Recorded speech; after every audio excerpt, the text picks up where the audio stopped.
everyone, I'm Noreen and welcome to my garden.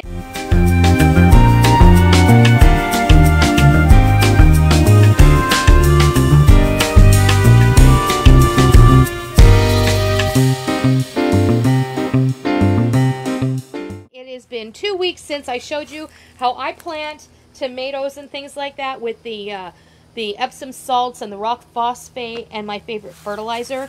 So it's supposed to start raining a lot. We thought we'd come out in the garden this morning and do a little update for you. These are those 3 tomato plants that I demonstrated how to plant. And you can see they have significant growth on them. In fact, like twice as big now. Some of them even have flowers coming out on them. And that's when you have to get the little tough love coming on in here. Because you don't want this to produce fruit yet because they're not big enough. The others, this one produced a little bit of flower, but the other ones haven't so far. So you just need to yank those off. And then like this one, this has some leaves pretty close to the ground, and I'm just going to yank those off as well because that helps prevent disease spread, and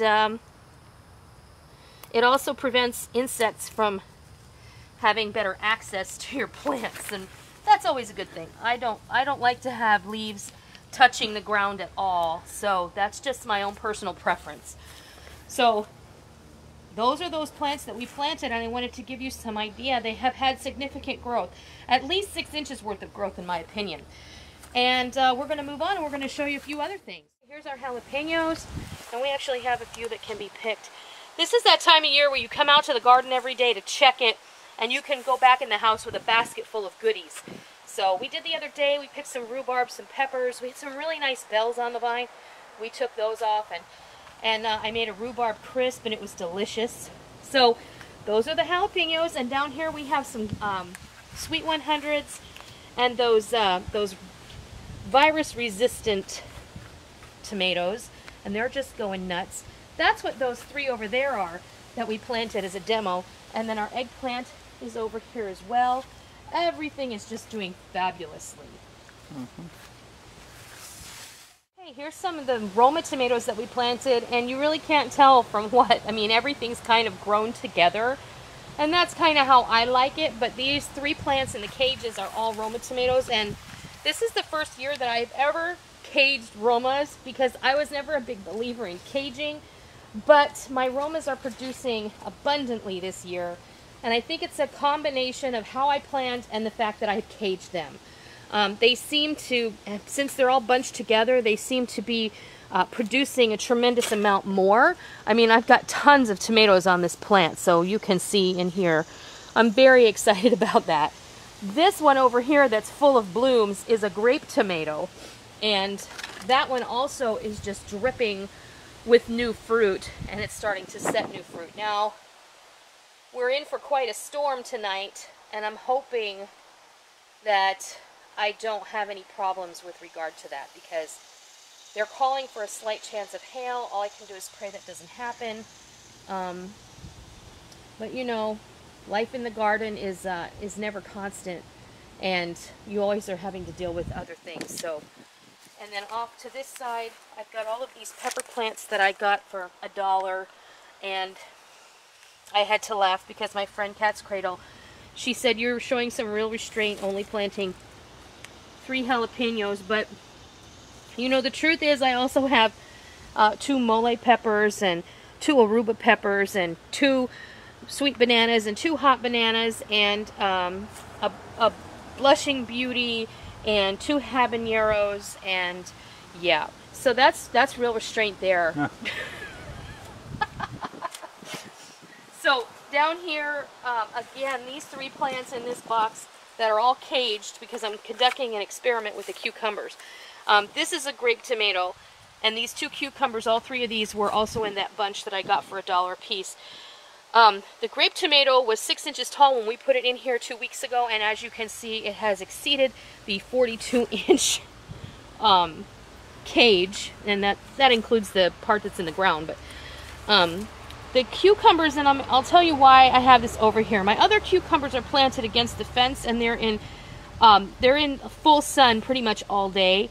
These cucumbers over here are in partial sun most of the day, and they have full sun for about an hour and a half.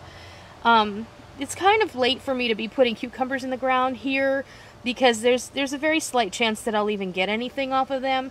But I wanted to do this experiment to see. When the first year that we had our garden in this yard, we did have cucumbers in this general vicinity, and we had a ton of cucumbers. So my thought was, let's plant them in this box. I'm going to cage them. I'm going to see if they do well. Then next year I'll know this is where I need to plant my cucumbers, and we'll put a trellis up against the fence, and we'll let them climb.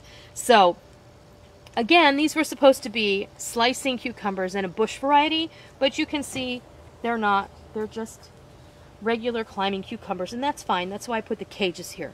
So, and then I'll have Rick come over here. These are the lemon boys, and then I have 2 German queens at the end of the box. And I'm very excited. I have a lot of tomatoes on this plant, and I just try and keep staking everything kind of strategically so it holds itself up.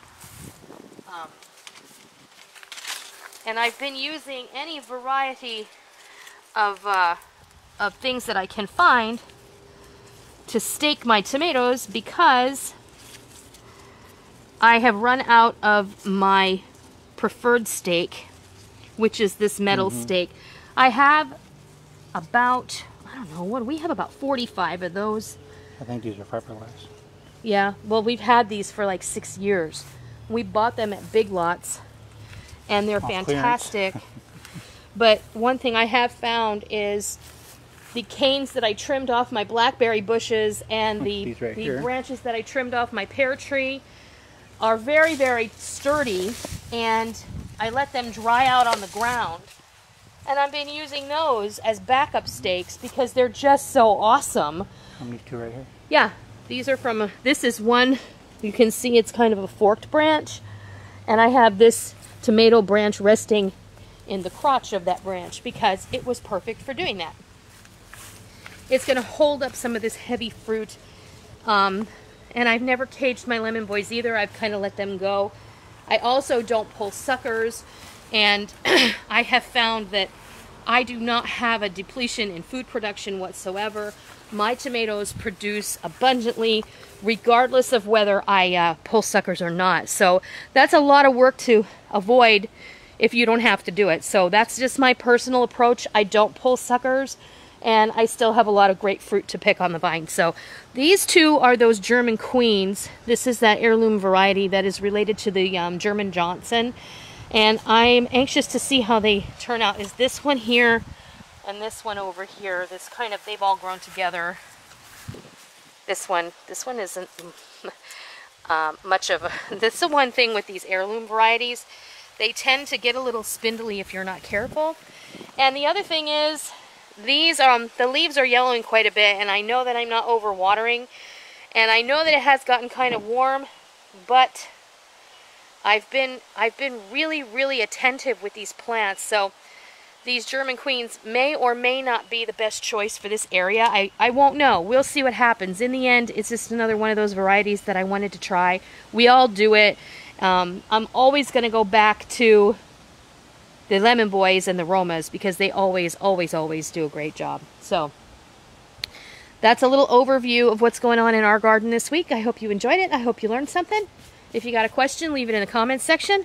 I'll be happy to get back to you. And until next time, I'll see ya.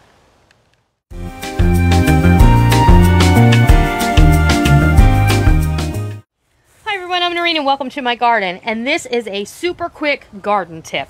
Now, I made some cheese yesterday, and when you have your whey left over, if you're not going to keep it to consume, like to use in bread or in smoothies or whatever, you can use it to water some of your garden plants. Garden plants love whey. You can also water your garden plants with milk. Did you know that? I mean, I think that's just kind of a mind-blowing thing, but we are learning as we go. The people who own the little farm shop where we go to get our milk, they started watering with some milk that was past the due date that's mixed half and half with water. And their plants are thriving. But the whey that's left over from cheese making is perfect for acid-loving plants like tomatoes, potatoes, eggplant, green peppers, or peppers of any kind. and it gives them a real good boost of calcium and amino acids and all that good stuff that's in the whey. So don't throw your whey away. Throw it on your plants. And that is a garden quick tip. I hope you learned something. I hope you liked it. Till next time, I'll see ya.